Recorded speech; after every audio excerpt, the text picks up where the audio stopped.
Welcome to Whores Talk Horror. We're not really whores. We just like wordplay. Hello, and welcome to Whores Talk Horror. I'm Sharon. I'm Melinda. Today we are interviewing our very first paranormal investigator. Welcome to the show, Mike. Howdy. How are you? I'm doing just fine. How are you doing today? Good. Thank you so much for being here. So, I'm going to basically let Mindy kind of run the show here because she's the one who's really into ghost hunters and watches all those shows. Well, really into is relative, but we'll get to it. She masturbates to ghost hunters every night. I have a 4-page document of questions, so I'm in the right place. You are among your own. All right. So, Mindy. All right. Well, if you wouldn't mind, Tatiana, who is your niece, obviously. Yep. We've had her on the show, once or twice. She's a regular. And so she's sort of given us a quick background on your family history. But if you wouldn't mind kind of explaining, like, either your family's relation and your personal relationship or experience with the supernatural to kind of get us going, that would be awesome. Sure. I'm born and raised around the Chicagoland area. And but my folks, they come from Latin America, Colombia. Born in Chicago, raised in the suburbs. But as far as for my background itself, up to 2000, I was living in the Northbrook area. And then joined the military and stayed there for 8 years, but I did another 7 years working as an intelligence consultant for the U.S. government. When I was in the military, I started off as a paratrooper and for the intel, and after that, I got injured in my second tour. And from there, I went over, got healed up over at San Antonio, Texas. And then from there, my family moved down there. And after I got healed up, I went to Special Forces, and I stayed in Special Forces until I got out. And that's where I'm at right now. Well, thank you for your service. Oh, I thank you very much. What did you do with the military? Like, what was your position? I started off as a linguist, paratrooper. Oh, interesting. Yeah, so I spoke to... Well, back then I spoke 6 different languages. Holy shit. Yeah, I spoke Spanish, French, Italian, Portuguese, Brazilian Portuguese, and Arabic. So 2 different kinds of Portuguese, just to be clear. Yeah, because the Brazilian dialect is really different from the European Portuguese, yeah. So from there, I worked with a lot of radio equipment because one of my primary jobs was electronic warfare.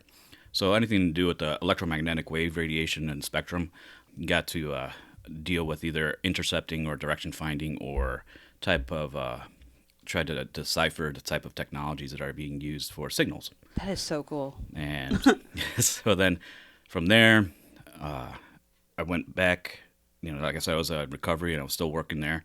But then once I joined the Special Forces, there's only people in my field. There wasn't many of us that you could take somebody from the intel world, say, hey, you're going to be doing Special Forces guy stuff. And not many people volunteer for that, believe it or not. They just prefer to get the same pay and sit down. But I was one of those guys that did. And from there, I just did a lot of field working. And so I went on a lot of missions utilizing, the high-tech equipment that we had at the time. So, and then from there, they really needed somebody that is does objective decision making. Sure. Because not only are you operating several $1 million worth of equipment in your backpack, you're telling them, yes, I got confirmed evidence that there's enemy behind this hill, or we're getting for an ambush or something like that, or I have confirmation from all the indicators, and try to sell that to a general, or so that's you have to be very objective. You can't be subjective. Sure. And then after I got out, and I did a lot of counterterrorism. So after I got out, I just got called up and said, hey, work over at being a consultant. So I got my intelligence instructor master badge and senior. I didn't get the master one, but I got my senior. And then so I stayed as a consultant for the U.S. government for about another 7 years. That's super impressive. I know a lot of people in the military, but not with that extensive background. And you seem way smarter than we ever will be. You wouldn't notice if I was walking down the street.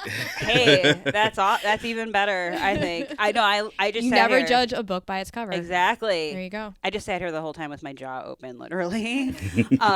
So in terms of Paranormal Activity, it sounds like it runs, like sensitivity to Paranormal Activity runs in your family. Mm-hmm. Are you the same way, or what got you interested in the paranormal? Where it started off was that the house that I was growing up in was haunted, and I could definitely say like there was a lot of instances where I'd be playing the piano, and then all of a sudden the candle wicks and the glass stuff that's on top, the glass tray would just shoot up in the air and try to hit me. Yeah, and it'd be times like that. So like poltergeist, not just like a benevolent spirit, more malevolent. I couldn't tell you the difference. Malevolent. There you go. Yes. See, I told you I'm not that smart. So I would have stuff like that. Plants just move out of nowhere, just hitting the ground, cabinets opening up, stuff like that. But growing up as a kid, ever since you're a little kid, that stuff's just normal to you. Right. You know? Especially if you grow up with it. Yeah. It's Yeah. Is like, it, oh, though? that just happens. You don't find out until until like the first sleepover at somebody else's house. You're like, why aren't the cabinets banging at this hour? And all the other kids are like calling their parents at like 2 a.m. like, can you please pick us up? Yeah. Yeah, that's true. Did other people in your house experience this? Or was yeah. it? Okay. Yeah. My brother, my sister, and my mom, dad. So yeah, everyone did. It was a known fact. It was a known fact. Question. It was simple to see that. And do you know like any of the background of your house? Was it an older house? Did someone die there? I do want to add that there was, when my mom was in town. Surprise, Tatiana's here, guys. Hi. I'm here again. What's up? Can't get enough of you guys. I don't know if you guys recall one of the episodes when my mom was actually talking about the house being haunted, and the owner had passed away, and he was haunting the house. Oh, right. Oh, was that the house that kept shutting off her blow dryer when she was trying? That's the same house. Okay. So the history has been spoken of before, okay. but that's Yes, basically yes. what had happened, is that it's the same house, same experience. Yeah, it sure is. I know they moved around a lot, like, so I didn't know that was the same. Okay. What an ornery old man, I guess, because he's like, he could have just been like, can you please play a different song? I'm sick of this. Like, Yeah. and say throws something at you. That's not nice. Oh, wow. Okay, cool. To us. When did you actually start doing any sort of paranormal investigation, like either on your own for fun or professionally, or after your service, or? I didn't do any after my service, but I did. Okay. When I was younger, it was a math teacher. His name was Armstrong. He'd mentioned about Techni Towers over at Northbrook. Okay. And he mentioned about how there used to be another wing of the Techni Towers, and Can you just explain what Techni Towers is for those people who don't know? it's a church over in north of Northbrook. It's a church, and it's actually a monastery where a bunch of priests, they do stay there, either retired or and they have monks over there as well. It's huge. It had also, I forget, across the street, I forget the name of it, but where all the nuns go for training. I forget what it's called. Nunnery. It's not a nursery. Yeah, because seminaries for priests, right? Right, that's what it's. Why can't I think of the name of this? Yeah, I me was- All right, Nunnery. Spencerpedia, look it up. Yeah, Spencer A Pedia nunnery. is going to check either. on It's a that. nunnery. It sounds like a creamery for a nunnery. Oh my God. I think it really is called a nunnery. No, it's called a not a monastery. is- No, that's for priests. convent. Convent. Convent. Very good. Okay, that's okay. probably. I think it's a convent. Well, there was one across the street from it. Oh, okay. And off of Techni Road, and they tore that one down. But so they had that, and there was another wing to the Techni Towers, and the Techni Towers is about. I mean, it's a big church, but it has 2 towers in the front of it. On the one of the sides, I want to say west wing. I'm not too sure. I don't remember. This is back in '93. That place was all held up for like people during like World War II and the sick and dying type Okay. of people that were held over there as well. And same with the 5th floor as well. So And this is stuff that I got to work with over there. And you were how old were you when you were working on this? I was like 16 years old. Awesome. We didn't do that shit in our high school. Well, and then because I had a class and I forgot my high school teacher's name, but it was folklore. So I'm like, I'll do that. So, Rad. Yeah. So I did that, and started off just me being a kid, 16-year-old kid, just wanted to go ahead and do this. So I talked to the people over there at Techni Towers, and they talked to security, talked to the administrator around there, and they said, yeah, they granted me access to all the floors and everything that was going around in Techni. So went back to high school, grabbed the AV, unit over there, God. got some cameras, and then we just went and I studied like literally every night for about a good month and a half. I was over there. And what did you see? See? Oh my gosh. Well, at first, I don't know how much you guys know about paranormal, but Mindy knows a lot more than me. But for those listeners out there who don't know much about it, please feel free to explain as much as you want. Yeah, I'm like by no means do I consider myself a professional in the field, but that's one of the first times that I dealt with it. But have I dealt with it since then? Yeah, even as an adult, I still got to deal with it. Around there, when I was in the fifth floor, when I was in the attic of Techni Towers, that's where the two towers meet. Inside one of those towers, they hold all the statues and all that stuff for all of the decorations for outside, for the monasteries and all that stuff. And then the other one is where they do the exorcism rooms for here in Illinois. Which I didn't know that was a thing No. anywhere in the States, really. Yeah. But, it was legit, That's legit.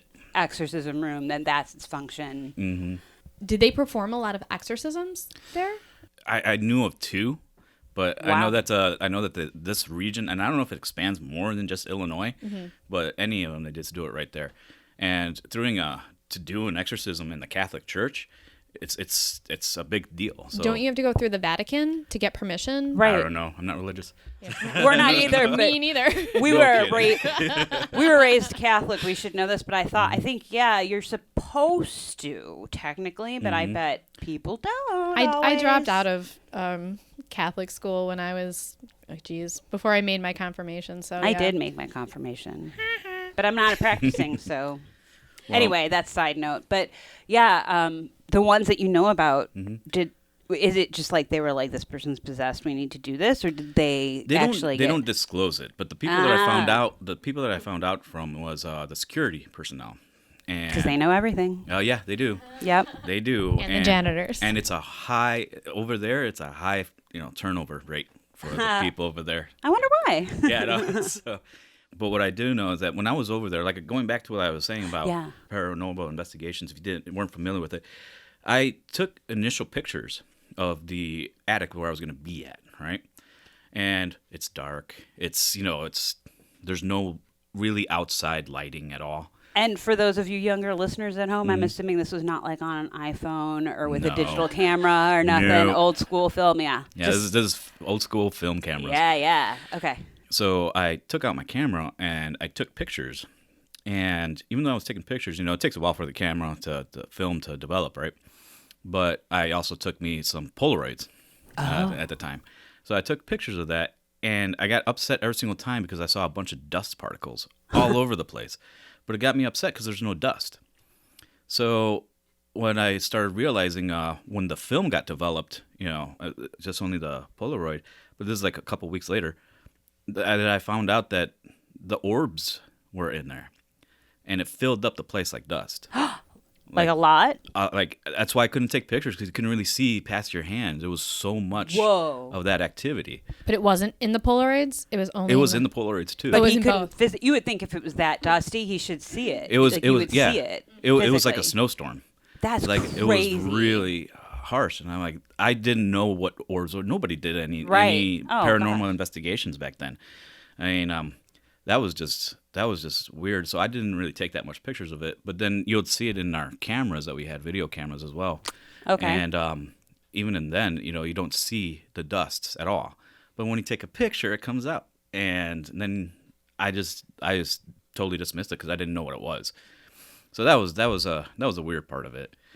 And as far as like we would capture like some orb activities coming out of it, but you gotta remember, like, we didn't know what we were dealing with at the time. I just wanted to record, like, I want to see a ghost. That's the very first thing, as a 16-year-old kid. That's what you want to see. I can't believe that they straight up are like, here you go, 16-year-olds. Go Yeah, ahead and exactly. run around our place all Oh, weekend or whatever. Yeah, and that's what happened every single night for that long. Did you record audio when you were there as well? I recorded audio. I had an investigation. I did interview either he was a brother or father, Jungblud, and that was his name, Jungblud.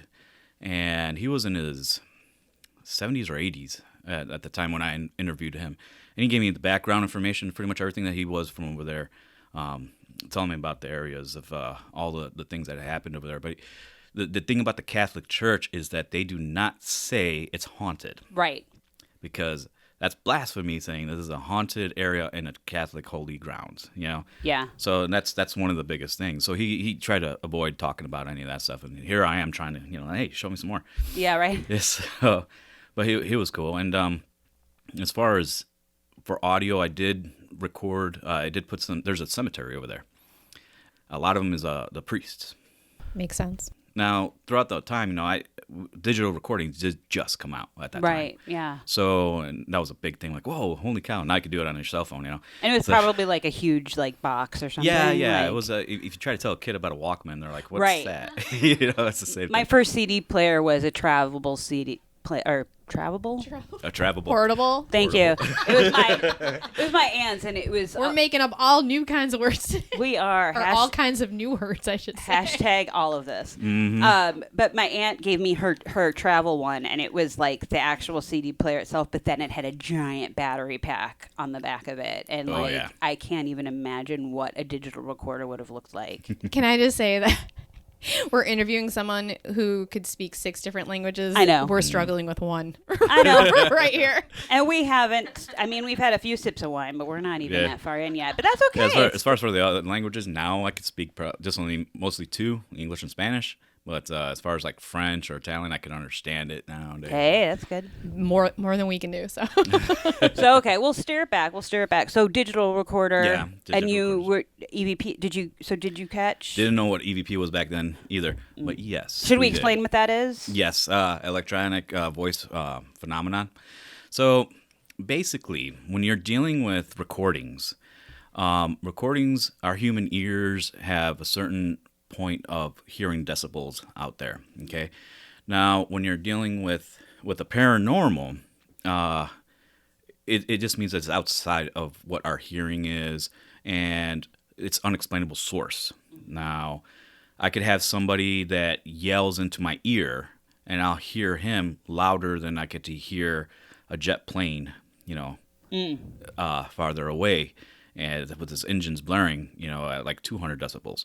So when you're dealing with a source, the difference between the two, why I could hear this person yelling in my ear outside of the jet plane, is because what's called a negative dBm, and it's your measurements of the source signal of where it's coming from. Okay, so that's why I could hear this person as opposed to a roaring jet, and the opposite as well. And it's the measurement of how much force is going in there. Okay, well, when you put a digital recorder, if the sound is originating really close, then it would be easier to capture it. If it's further away, it's difficult, but unless it's like shouting, so that's Sure. Okay. that's how we get to measure things. Now, when we had things recording, then we did have other odd sounds that were there. One of the recordings that we did have was we left it a digital recorder on top of one of the cemetery, stones. And while we were walking around away, and we were visually recording all the areas, we come back and we listen to it, but I didn't listen to it till later on. And besides myself and 2 other people, you could hear us walking away. Mm-hmm. And while we're walking away, there was a kid laughing. Ugh. It's the worst time at night. It was 2:00 in the morning, and just a kid laughing. All And right? no offense to kids, but kids laughing from an unexplained source is like one of the creepiest things. Especially in a Oh, yeah. cemetery. In a cemetery. All right. So back to the kid story. So Now, remember I told you about the nunnery? It's where they milk the nuns. Hashtag milk the nuns. Oh, that's so good a trend. But but so there was one over across the street. I got to talk to the security guard that was there, and she had mentioned that the previous security guard was working there plenty of times. Well, it was still standing, and one time when he went inside, he just came back and left. He quit. He just tossed the keys and he took off. Oof. Because he heard kids Oh my God. inside there when he had to go do his rounds.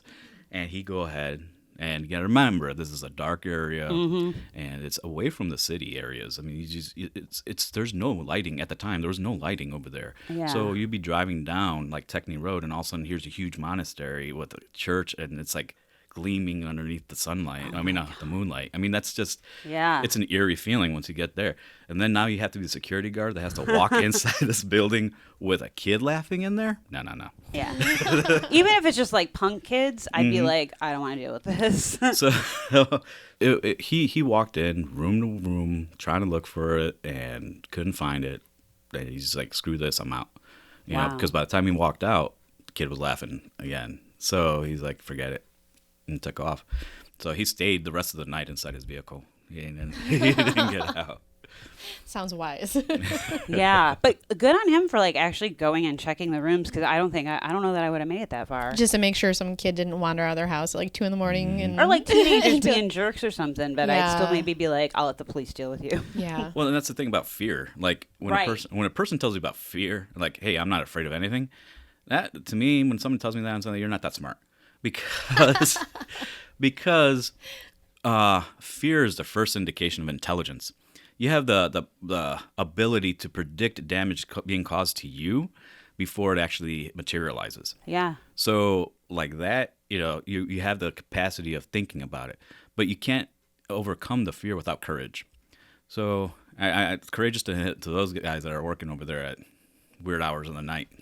That's actually a really good way to put it. I That never thought of is. it like that, but it also, like, fear, it's kind of along with common sense too. Like, you can be book smart, but you don't have common sense. Like, Yeah. if you're in a situation where you need to save your life, or your fight or flight response needs to Yes. kick in, if you don't have that capacity, then I can understand what you're saying. Yeah, I mean, I'm to this day, I'm still definitely afraid of heights, but I was a paratrooper, so and even in firefights, I was in a lot of combat, and even then, you can't really be afraid. There's other people's lives on line, and you have to do other things, so you have to conquer it. And Yeah. that's the only way you could do it. And be selfless. Yeah. Yeah. Wow. So after high school, did you do any other paranormal investigations, like for fun? Or I know you enlisted and all that, but was that like the only like official, or have you That was the pursued- only official one that I did. Now, did I encounter a bunch of other ones? Yeah, I did. You want to tell us about those? Oh, dear. Where should we begin? Yeah. Do tell, please. We'll let you take the lead. Oh crap. Well,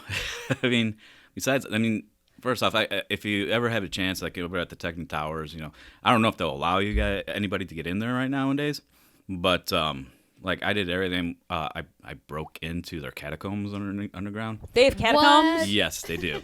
They have underground tunnels. Now, not with like skulls or anything like that, and that you'd find over there. But they do have, which is like barrels of like wheat and stuff like that, which is weird. No lighting whatsoever, which is amazing. Like, if you get lost in there, you're done. So, but it went all the way underneath over to the monastery where the guys, the men stayed at, and there was one that went across the street I was gonna say. that was closed down, and it's all connected. So that's why I was like, it's very interesting when you're walking around there, and it's you could get lost like hard. You would find like dead birds down there because they fly down there and they get lost. And yeah. There's no way, no escape or anything. But there might have been a little hanky panky if there was a little The nuns, little tunnel. The nuns and the priests were like meeting underground. having, making wheat and bread. nunnery. Is that what they used to call it back then? Making wheat and bread. Probably should have started with this, but do you remember? Did you ever have? What was your first paranormal experience? Can you remember, like your very first? I know you said your house that you grew up in. Right. I was about 3 years old. Wow. 4 years old. And, it's kind of hard to have memories back then, but this one stuck out a lot because it scared the crap out of me. But I was on my big wheel inside the house, just riding my big wheel all around there, just playing around. And so it was about in the afternoon. You could barely see like the sun coming in. It was just a real nice day, and I was just riding around going boom, boom, boom, playing around, kind of like how you'd see in the movie Shining. The Shining, like right. Danny from The Shining. It's just the exact same thing. Exactly what I was picturing in my head. Mm-hmm. Yeah, and then I was riding around, and then we had hardwood floors. So when I was riding around, I went into my parents' rooms, and when I went into my parents' room, I opened up their closet so I could just like pretend that was my garage. So then I started backing up in there, and then out of nowhere there was this low growl like right in my ears. No. And I'm like, shit. Put it back in drive. Let's get out of here. Yeah, so I really booked out of there so fast that I just dropped my trikey and just took off running. I'm just like all freaked out. Wow. So, but yeah, it was just a low, growl right in my ear, and that was the very first time that I ever experienced anything. So then fast forward to when you're in high school and you take on this project, like I would imagine seeing a building like that, like you said, it just brings fear to your mind automatically. But like you kind of had already been dealing with this, so were you a little bit more prepared, so to speak, than like your counterparts? One thing that I know for a fact is that being a ghost hunter, I don't consider myself a ghost hunter, but you're hunting down ghosts. And one thing you don't have to worry about is that they don't really attack back, just like how I got to hunt down terrorists. They shite back. So right. I have a little bit more fear with those guys than I do anything else. As far as that type of stuff affecting you, you got to remember it's I got calloused by it. I wasn't scared much anymore at that point. But I always thought about it as not cool. Well, I was so absorbed, and now I'm like, wait, what do I want to talk about? What are we talking Where about was I today? at? So in terms of like on your own, I know you mentioned when in high school you guys, were playing with like the beginnings of digital recording and even visual stuff. Do you still have or seek out any sort of equipment or gadgets and on your own pursue things for fun ever? As far as for a lot of the equipment that are out there, I say it's very limited, even though it's out there. Because the reason why I say it is because like the equipment that I got to deal with was very sensitive. I mean, you're talking about multi-million-dollar pieces of equipment, right? Yeah. And yeah, I've captured things that were unexplainable while you're dealing as a professional intelligence, military personnel back then. Can you explain any of those things? I was just gonna say, yeah. Or I don't know if it's like top secret. You can be vague if you have to be. Yeah, if fake I say names. I can't talk more about it, then I'll tell you that. Spencer will just beep it. We'll respect that. No problem. With the equipment that you get to have, lots of the equipment that they have nowadays, I question it because, when You're like answering a lot of questions that I have. We'll get to them, but thank you. Just keep talking. Yeah, no problem. Because there's a lot of people that say about spirit boxes. Okay? That's on my list. I was going to be like, what's your thoughts? I think it's just like when I was little and I had a walkie-talkie with the antenna and you'd hear truckers. Right. That's exactly what it pretty much is. It's a radio that has a scanner on it, and it's no different than the scanner that you put on into your radio of your car. Right. know, and the only thing is that you have a thing that's called squelch and delay, and roam. Okay, so they just pretty much eliminated the delay on that, and that was it. So in other words, it'll just keep on rotating without stopping on a radio station. Okay. And that's Gotcha. all it does. And it's such a small area that it's I doubt that you could actually pick up as much as you did, like how I did with my equipment. For example, while we were invading, it was my turn to go ahead and scan the frequencies, and I was going all the way around. Now, squelch is basically telling you there's static noise every single day. There's always a static noise that's on the radio spectrum. So on the static noise, you could hear it, but if you want to get rid of the static noise, then you get to raise the squelch level. And what that means is that anything that's lower on the negative dBms on this cancel it out, and then it'll cancel that out. So the more you have that squelch level higher, the less you get to hear anything that's kind of whispering inside. Gotcha. Okay. Those static noises. Okay. In that sense, when people are listening to spirit boxes, they're effective if you could get it. Remember what I was telling you, if you're closer to the signal source, you could hear it. If you're further away, you can't really.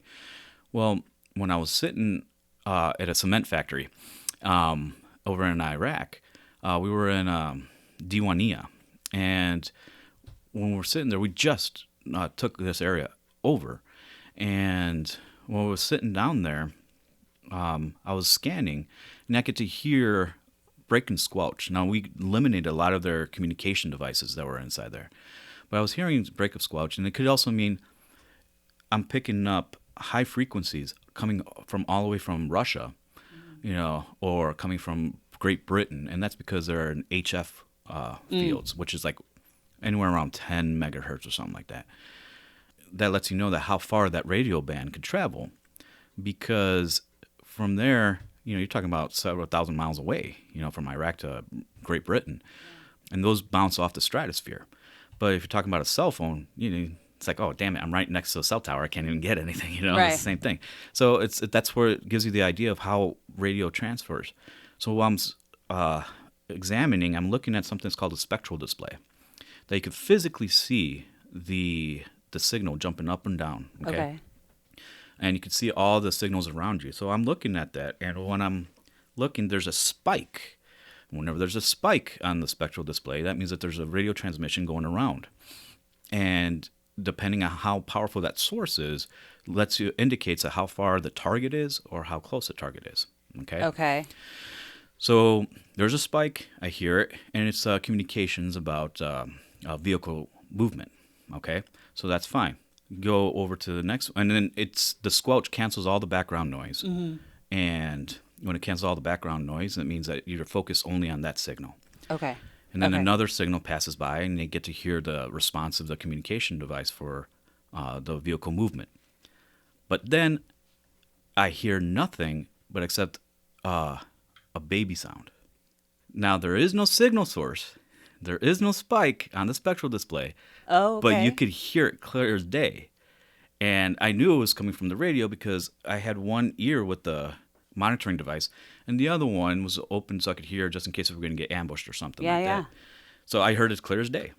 And there was no signal coming out of it and no spike above the spectral display that breaks the squelch.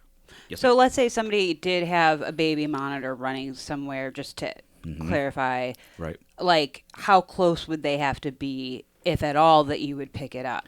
Like, how possible is it that you were picking up a baby monitor, I guess, is what I'm asking. That's a very good question. A baby monitor, it all depends on what it says in the back. You'll see how many gigahertz it has for transmission, okay? Depending on the company and the factory, some of them are very powerful. But when you're dealing with a high frequency, it won't go far enough. And that's the issue. But first off, there's like 3 questions that I have about that. Like, one, why would anybody transmit a baby crying? Right. First off. Second off, at this time we already eliminated the electricity around the area. So for part of invading. So there's no lights in the city. And third is when you have an area of like a combat zone, that's like a non-necessary type of transmission, especially if it doesn't show up on a spectral display. Now, mind you, psychological warfare is an actual area inside the military, and psyops, psychological operations, they do play baby monitor crying. Okay, that's messed up. It is messed up. But this is something else that we've sort of thought about talking about too. Yeah. So now they don't call it psyops anymore. They call it MISO. It's military information special operations or service operation. Yeah. I was like, oh, soup? Like, yeah, like me so horny. I don't know. So basically, you're saying that the enemy will try and psych out their enemies by playing sounds of like babies. So babies cry or something like that. You get sympathetic, and you're like, oh, must be a baby in this cement factory. We Yeah. can't. That's We exactly can't right. fight. We can't, attack. Okay. But Yeah. there's technically, from what you're saying, it sounds like that wouldn't have been really even possible where you guys were located. And especially if it didn't display in Right, the visual, okay. in the spectral display, it didn't show it at all. So if they're using that psychological warfare, you would see a spike. I would see a spike, exactly. Gotcha. And he didn't, No. Yeah. but Okay. he heard it. Yeah. How long did it go on for? It didn't last long at all. I would say a couple seconds because I did have to take off my headphones, see if I was hearing it near me, Right, and yeah. then put it back on. But it didn't last long. Are there any other memorable experiences that you can talk about where like something happened and actually like scared, not scared you, but made you have to be like, what the F just happened? Like, Not necessarily in Iraq, but like Mm-hmm. at any point in your life. especially with using equipment too, because I find that interesting. I highly recommend that anybody that goes into the jungle, just make sure that you do either know what you're doing or go with a guide. I will never go into the jungle, most likely, but good to know. Thank you. I did get to work at the Andes when I Wow. was working over there, and also in the Amazons. After I got out of the military, I decided to take a vacation to the Andes that time around. If you ever get to go to Machu Picchu, go. I totally recommend it, and hope that you guys will enjoy it very much. I did book a trip, 2 weeks, and it's just a trek to go down all the Incan trails. Oh, wow. And they show you all the historic sites and everything. It's very beautiful. The different types of structures, the different types of monuments that are out there, and the Inca Empire consisted of 13 tribes. One of them still exists, called the Quechuans, and they still live down there. And my guide was actually a shaman in training, which is pretty cool. So we wandered around all the areas. We went to a place that's called Sakante. Okay. And Sakante Mountain is huge. It's one of those peaks that people would love to go ahead and try to conquer as well. I don't know how high we were, elevation-wise. I don't know how high we were at that point, but I know where it plateaus at the lowest part is 9,000 feet up in the air. Oh, okay. So, and I know we went past 12,000 feet in the air because tree lines stopped growing past 12,000 feet in the air. So I know we kept on going way up higher. And when we got to one of the places that is like a kind of like a resting stop for where I'm here, like dying of like, can't breathe, can't do any of that stuff. This old lady was climbing by herself. She was a Quechuan Indian lady that was walking by She herself. was like, later, bitch, and Yeah, kept walking. like, I got trumped by them. But so then, and I was thinking I was a badass because Sure. I could handle this, and no, I couldn't. I was just bad. Ugh. So, anyways, besides breaking my ego, I was there's places that they have that you get to rest, like little rock made homes. They're just Oh. temporary stopping areas for people to go ahead and just rest or sleep overnight and then go. What kind of rock? Just the indigenous rocks around there. Okay. Pebbles that they actually. This isn't one of the older areas. This Okay. is more of kind of like, say, recent, like 1800s type of stuff that they put up there for people to take a rest. So we stayed there. It was nice. We had horses and carrying our Lovely. supplies, and we hired the local Indians to cook us food and carry our stuff. Horses are carrying it obviously, but they were carrying our stuff. Like a and everything. Sherpa or whatever. Yeah. Yeah. And when we were over there, they were telling us about legends that happened Ooh. around there, and they said that there's first off, there's no animals anywhere. There's Really? you probably see like a chinchilla. I don't know if you ever know those things. The first time I ever saw one, I'm like, that's cute. But it's like, but it's an area that's very desolate. And like I said, there's no trees over there. They stopped growing after 12,000 feet up in the air. So in our little expedition over there, they were telling us about how the ancestors would still roam the area and down the trails. And there's certain types of ancestors that you cannot see because if you see them, it just means certain death. Okay. And so, it was at nighttime and, I had to take a piss. It's one of those things. You guys were camping outside, or you were at the rest area? Oh, we were camping outside. We brought all our tents and everything. Everything about this is like a horror movie for me personally. I'm afraid of heights. I never want to go camping. But this is awesome. Thank you. Yeah, Keep going, please. Like to give you a setting of how it was. Well, first off, they carry Coca Leaves all over the place. Okay. Okay. Now, yes, it is that type of Coca Leaves, but it's legal over in Peru. The reason why is because it's medicinal. The medication helped a lot with elevation sicknesses. Oh, I see. That makes And sense. Yeah. So that's it's been used by the Incas, and it's. You weren't snorting it. No, we weren't snorting it. No, but it you really do feel it when it kicks in. I bet. Because they chew it like as if it was gum too. And they're like, here you go. And I'm like, okay. And I tried it, and I was like, wow, it tastes like I'm chewing on leaves. It doesn't taste that appealing, but I don't want to spit it out. Yeah, you don't want to be rude. Yeah, I was like, no, it wasn't even rude. I just wanted more. Why do I feel like I want to go for a run right now? It did. It's like as if somebody turned on the light, and it's just like, wow, everything's brighter, everything's better. It's like, oh, it's great. But it's all because, oxygen deprivation. Yeah. Yeah, you don't have that much oxygen inside your brain, so certain areas kind of like, shut down. So I liked it. It was pretty good.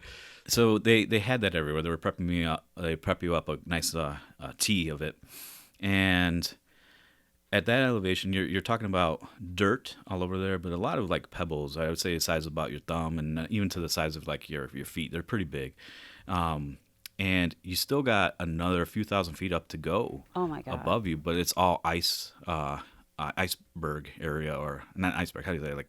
Like glacier. There it is. Okay, It's a like glacier. snow-capped. Mm-hmm. It's snow-capped, but that one does have a specific glacier there.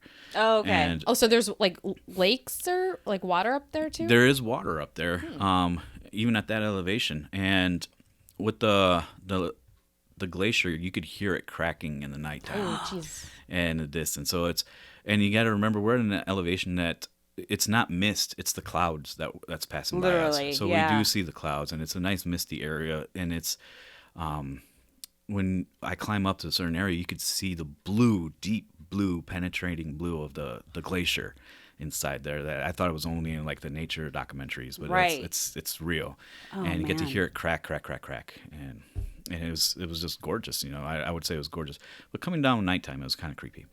So you do realize it. And there's some areas where there's a lot of puddles and everything. That's because it's warming up. Well, going out and take a piss, then you get to hear a kind of a shrieking noise.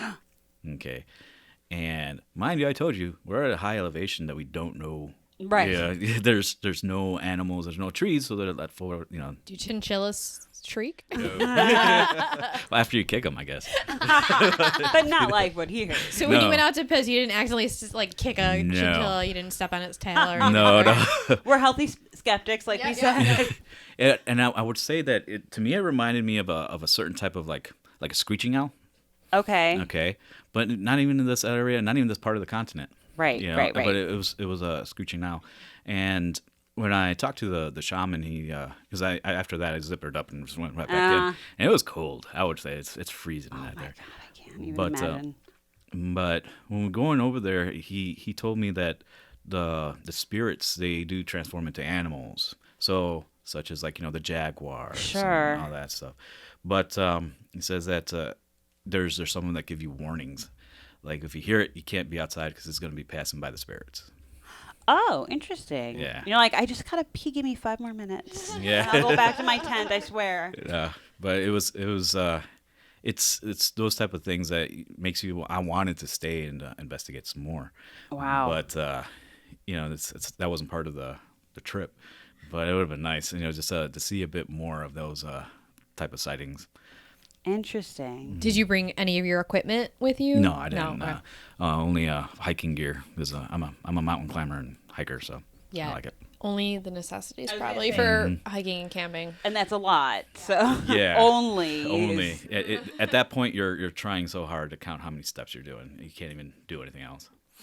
So either while you were in the military with their equipment or personally, did you ever have any like visual thermal imaging technology at all that Yeah. you used? Yeah, And I had a lot. have you had experiences that are odd with it? Not with it. No, I didn't have anything abnormal out of it. Some heat readings that weren't there, but I wasn't looking for ghosts at the time. That's- I was yeah. looking for ambushes at the time. Yeah, But yeah. But yeah, I had some readings that were off. Really? Yeah, that for the heat signatures, like I said, like I would detect a heat movement, but either it's a person or not, and I Right. don't dwell on it. you Right, know? right. So I saw it, and if it's not a person or an animal that I should be afraid of, then I just kept on going. But I did pick up quite a few that would show off of some areas. It was weird because one of the areas that we'd traveled through, our instruments didn't work properly, and what I mean is that even though we have our navigational equipment, such as like our Landsat compasses, Yeah. I mean we'd have those. Sometimes I just rather use a GPS, but GPS would go off pretty weird. Yeah. And that a lot of it could be explained. I was in Afghanistan, and a lot of it could be explained was that it could be the terrain system itself, and that was my primary job, is to identify if it was a physical terrain or anything like that. But seeing it that we needed to get our bearings straight, I'm the one that had to climb up all the way up to the top of the mountain to get a proper reading. Oh, fun. Yeah, and so and it's not cool when you're carrying all this stuff. Oh my gosh. But and then that's the only way. But there was a couple of areas that I just could not get. We couldn't get any readings whatsoever, north, south, east, west. Just from that. And yeah, we could definitely tell, but our equipment needs to read it properly. Right. Yeah. Do you have any equipment that you've either purchased since, like for fun or for personal use? Or one of my questions I was going to ask you about is, like, there's so many apps right now out there, and I mean, I realize grain of salt, but like I was wondering what your thoughts are as to that kind of thing, and if you have any equipment that you still have and kind of use for fun, or maybe not for fun because you think you have a ghost or whatnot. Well, what I would say is, as far as for the apps that are out there, the apps are only good as the physical equipment. Right. If you don't have a receiver or transceiver that's actually equipped to go through all the spectrums, then you're only limited to what you can get from that app. It's a cool, fun toy, and you could use it. Yeah, we're gonna put a pin in this because I want to ask you. I have another question later for you about this, but I've noticed on some of the newer ghost hunting shows, I'm putting that in air quotes. There's like thermal apps that folks have on like their iPhone on like a selfie stick. Yeah. And I'm like, how effective? No. I mean, yeah, it's a toy. It's a toy. Downloaded an EMF detector that was free for my phone because I was worried the AC in my bedroom was giving off too much frequency, and it did like use the compass in my phone and like effectively tell me that no, I wasn't gonna get some sort of radiation poisoning from my air conditioner, but I didn't think that I would rely on that for like an investigation. It seems like some people do, and it sounds like you're not a fan. No, I'm not. The reason why I say it, when you get to deal with real thermal imaging type of equipment, whether it be hot, white, cold, or FLIR, or any of those type of equipments, those actual real professional equipments have a refrigerator unit inside the lens area. When you turn it on, it does take a while for it to even turn on, and that's a whole entire system about bigger than the size of both my hands, and it's pretty big. So you don't have that on a cell phone. You don't have Not that. yet. Yeah, not yet. You have those, and then the other types is like a laser, Right, like the grid or whatever. Yeah. The laser for monitoring the heat elevations. Oh, right. Lots of cooks get to use it. Health inspectors get to figure out how they're utilized. The one apps I have seen, apps that are cell phones that are with thermal, and that's where I live over at Texas right now. I live right in the center of the frack land.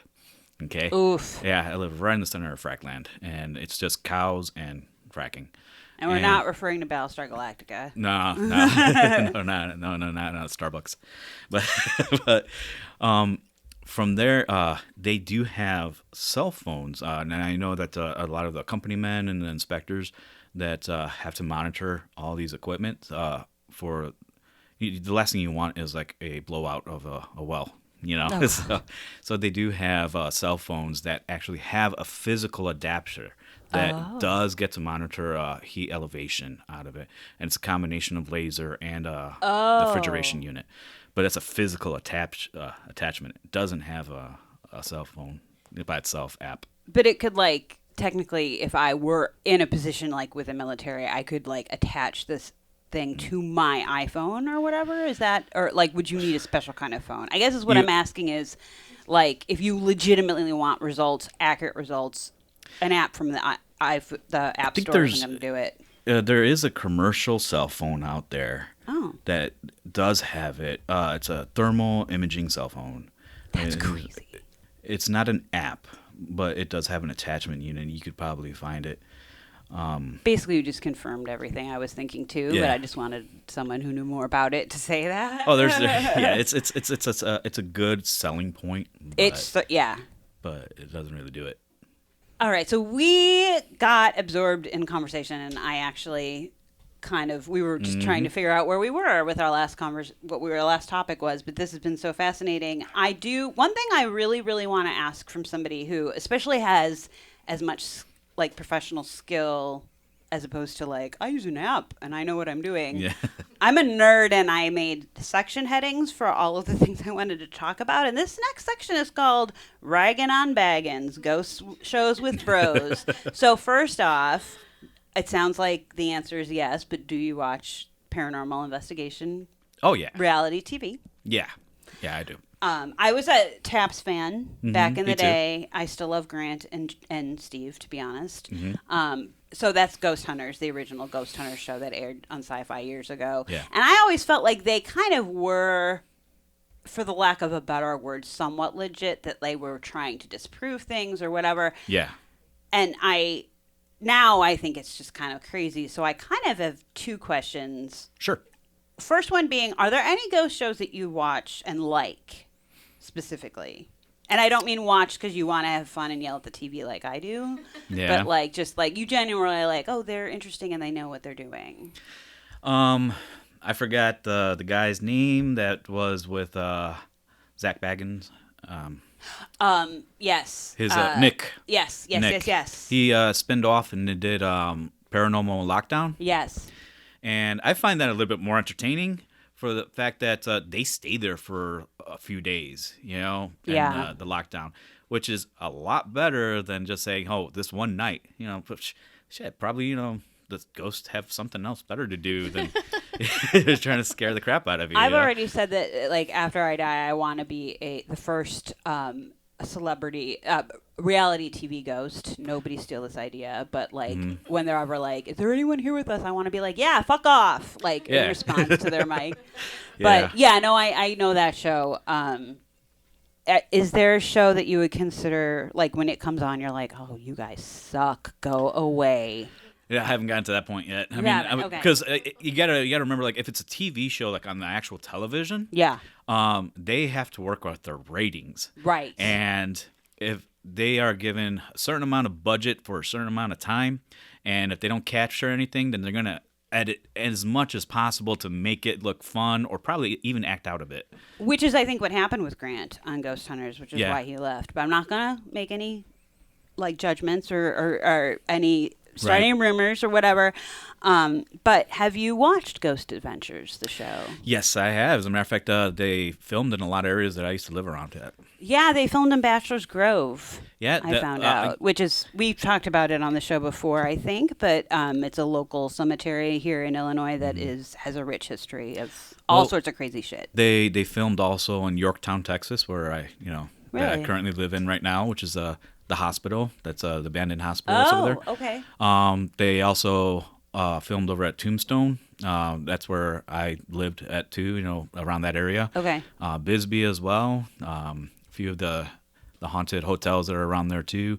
I mean, that's the places that I lived at too. And so yeah, those are legit places. Do you have any personal stories from investigating in those areas?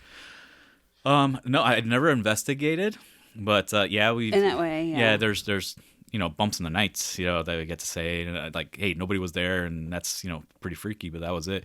Whereas for me, like, I'm kind of used to it, but it's just one of those things that oh yeah, it's haunted. Okay. I'm going to touch on that more a little bit later, but first I just have to ask, Have you seen Demon House, the documentary? It's No. Zach's documentary. Okay. Basically, Is that his new like museum area? no, the movie No. where he rents out a house or buys a house in Indiana. Oh, I remember that one. Do you have an opinion? Like, do you feel like Ghost Hunters, the original with Taps? I felt like made it look real, and like these guys are doing their research and they're not just fucking around. Whereas now, people go into an abandoned building and yell like, "Come at me, fucker, ghost!" Like whatever. And look like idiots, in my opinion. And do you feel do you have feelings on whether or not that reflects badly, not only on the field of paranormal investigations, but also whatever entities or energies might be around naturally anyway? Well, and then if you look at it, 2 points of view, from my personal opinion, 2 points of view from that. One is that you don't want to piss them off, one thing. And then, if you're a true believer of it, like, first off, you're going to be disrespecting them or, that type of thing. Or the second part, like, the skepticism is like, it's just entertaining to watch this guy yell to himself. That's why I asked about Demon House, because it's amazing in that way. So you go in either way with it. But yes, I've had, I would have to say I had something following me around for a while, especially after the Techni Towers thing. Wow. How did you know? Well, there was that one time that I was up in the attic, and the attic had a lot of stuff. You have to remember that this place, the only type of lighting that would be coming inside there is during the daytime, and the roof is still made with the original type of roofing. I don't know if it still is now. It's been a while, but this is back in '93. But whatever light comes in from underneath the shingles, that's the type of light you got right now. Okay. But at the time that I did my investigation was always at nighttime. Not so much because, you get a lot of, creepy stuff out of it. It was mostly because I was in school. Right. I'm a high school kid, and so the only time I could go there is after I finished eating dinner. So one of the times I was by myself this one time, and it would be groups of 2 minimum. Okay. But this time it was only 2 of us. So one of us went around filming the areas, whereas myself, I stayed right there next to the exorcism room that I had mentioned about earlier. And the lighting I had, I would say, was the camera's back lighting, where you could see the mini screen back then. And what we would consider like a cell phone screen back then. Right. Yeah.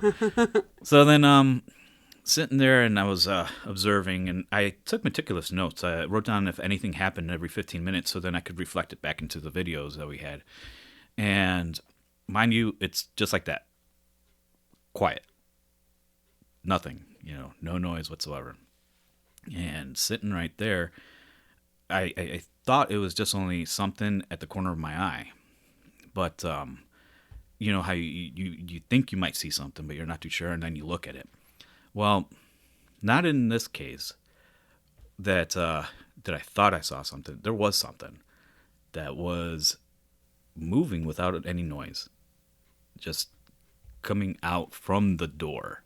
Oh, my God. And I'm sitting right there, and I didn't know how to process it at the time because you're expecting to hear noise, but if there is no noise, while it's moving, it's going at.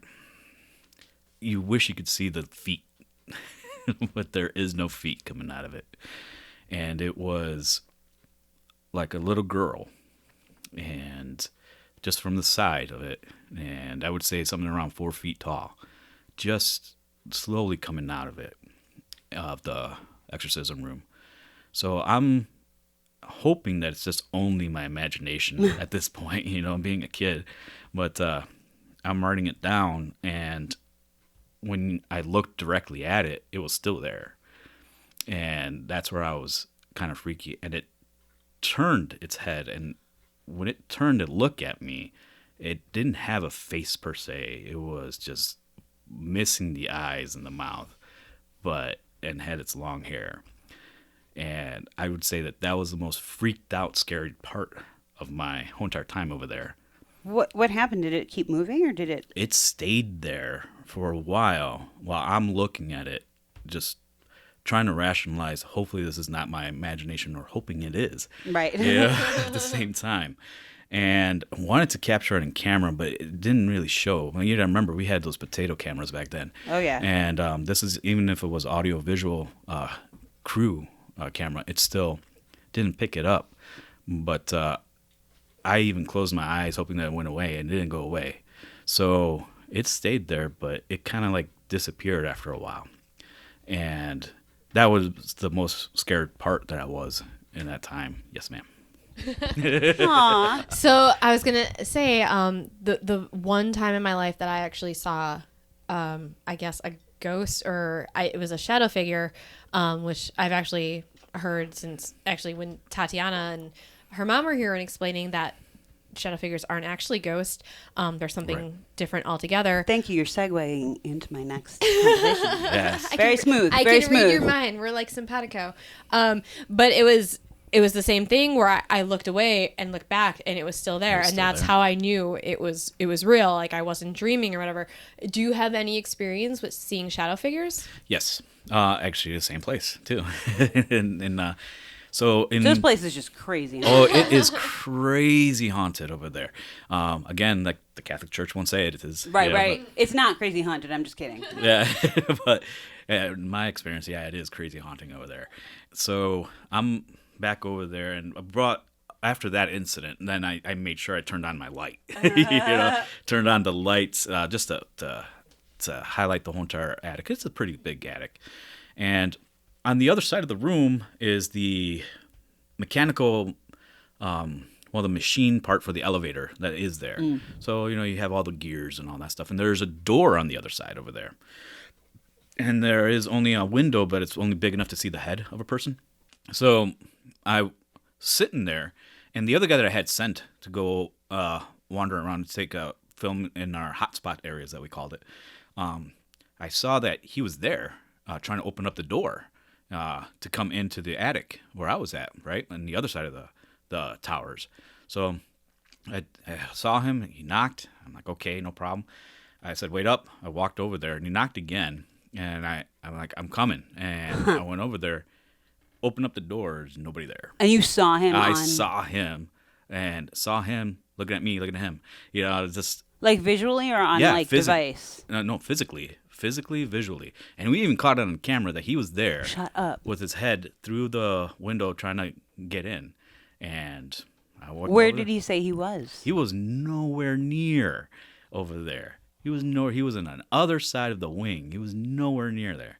So Do you still have that video? no, I don't. Yeah, I know. Dude, this is before YouTube. Yeah, this is way before YouTube. And this is all JVC, VHS type of cameras, JVC. Oh, yeah. What did your superior, I guess bosses or whatever you would say, what did they view the tape, and what did your boss say, or what? I didn't have a boss. It was high school. It was high You school. didn't have a boss. Oh, that's right. So I guess that's why I said superior. That I would be wasn't mom sure and dad. like your professor, did they say anything about that or see it, or were? He was kind of quiet about it. And Interesting. Because I brought in the security guard actually for my presentation too. Good move. Yeah, I'm like, yeah. So these are the pictures that we took and all that stuff to debunk a lot of things, because that was my primary thing was to do, Right. is to debunk a bunch of this stuff, right? People would say, oh, there's lightning bolts that or movements of light orbs moving around in the cemetery and all that stuff. Didn't see it, Right, right. and a bunch of that stuff. I did capture one image of a ghost in a picture, and it ended up being somebody with a vest. And when I was showing it, he was downstairs, and downstairs was like a museum area. It's funny because there's a downstairs, and then that's where the entrance is to the catacombs or underground tunnels, and I broke into it. So it was a locked door. I was a kid back then. So You were 16. What are you gonna do? yeah, break into it. Yeah, if you have something locked, I'm gonna open it. So I went in there, and when I was taking pictures of it, you could see him clear as day, like, half body out of the wall, other half body in. I didn't see it in person, but, when I took pictures, I'm like, oh, crap, this is an actual person, Oh my God. And when I was talking to Father Jungblud, which is the priest, and I showed him there was a priest that had passed away that was dressed. He was the one priest that had a vest on it, and he's like, well, we had a priest that just passed away, and he wore something like that. And he was open to talk about, paranormal stuff, but he didn't want to say it. So Yeah. Wow. So important question is, did you get an A on your project?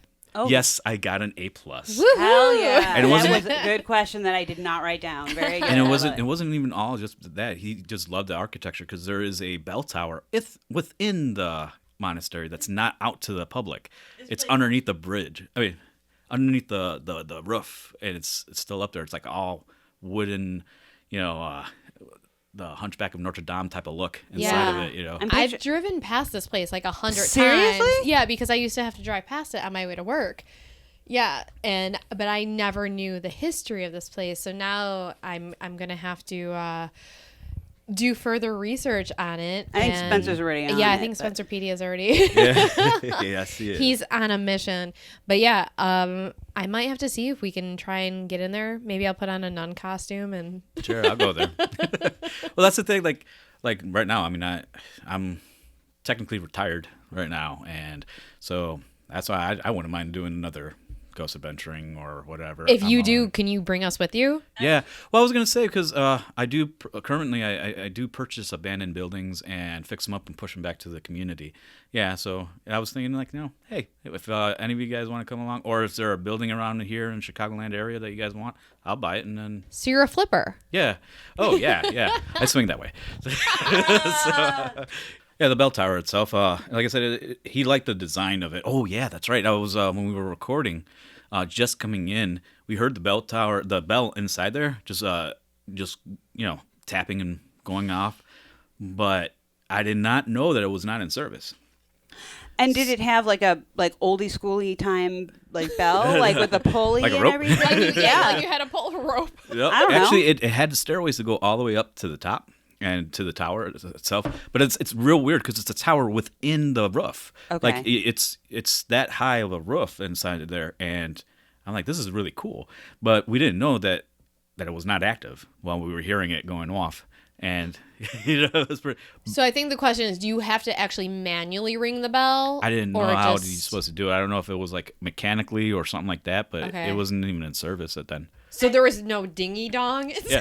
Thank you. There was a dong, yes, and it was dinging. I don't know what you call that. The thing inside the bell. It rang its bell. That's what I tried asking, and he just said rope. But I like your answer better. But the sound you heard, though, it's probably safe to say that it wasn't the wind making No, it the was dingy not the dong wind. move or anything. No, it was not the wind. It was, Okay. it was ringing the bell. My dingling. My dingling. Ring my bell. They call it clapper. No. I Dingy like dong. my version better. The Yeah, she dingy likes dong. the dong one. Okay, I have one more question on the reality TV Yes. situation, and then I want to move on to actual real scary stuff. But I find Zach Baggins entertaining in a car crash kind of way, you can't look away. I was specifically asked to ask you, with all due respect to Zach Baggins, is it your opinion, would you say that he, do you think that he might be slightly brain damaged or is just a douche? And that's an honest to God question. And an honest to God fight I've been having with my friend and I'll say what my thoughts are, but I'd like to hear yours first. So, what type of douchebaggery are you talking about? So my point is, I have a theater background from production, so I've sat through a lot of bad auditions. Yeah. And he has a certain sort of cadence when he does his voiceovers. And recently I accidentally downloaded an old episode of Ghost Adventures thinking it was something else because I was kind of drunk and didn't read the screen properly and then was like, son of a bitch. So I tried watching it for maybe 10 minutes and couldn't because it was an early episode and he was talking and he had that overly dramatic cadenced I am an expert kind of thing. He still does it, but he's better slightly now.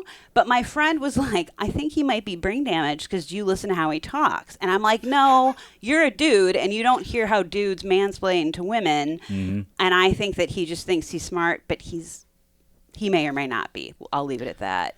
Well, No disrespect to Zach Baggins. That's okay. And come on our show if you'd like to. We'd love to discuss this with you. That would be awesome. Pretty sure he's going to say no. Yeah, me too at this point, but you never know. It never hurts to try. That's true.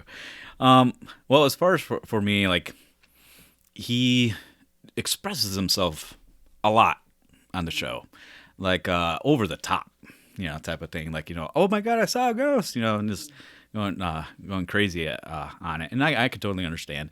Like, it's for ratings and it's for production. A lot of the stuff that they capture is pretty damn good. I'd have to say it's very intriguing, and some of those things are very hard to explain too. But what happens if you don't capture anything? Then what are you supposed to focus on? Which is what ghost hunting is. That's like the majority of it is what folks say. Is it's all research and Sometimes when you go hunting deer, you don't get a deer, Yeah, exactly. Those type of things. But you still have a production date. You still have to, present it and all that stuff. And kudos to them on how they do it. But I know that there's got to be a certain control fiend inside there, whether it is production, whether it's the individuals or what have you, but has to be done in a certain manner, at a certain time, and in a certain way. So, in my opinion about TV shows, I like to think a little bit more of like YouTube channel, because like that they don't have that type of restriction on there, and they could go, and it's low budgeting, which is in my opinion a little bit better because you get a lot more raw material off of it, and then it's also, but you also got to be careful of like all those punks that put on some sort of fake thing, like, oh my God, it's supernatural. No, it's not. It's just somebody that farted or something like that. Exactly. Exactly. That's the wrong type of ghost that they want to film. It's my favorite joke. Equally entertaining, though. Yeah, it is. So that was the first part of our interview with Mike and his experience in the military and investigating the paranormal. Stay tuned next week for part 2.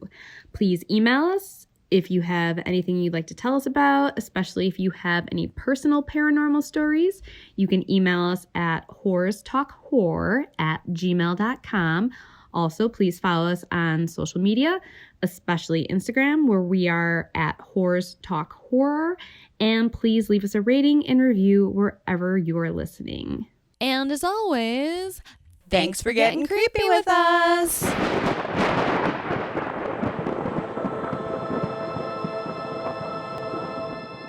Sharon, do you want a beer? Oh my God.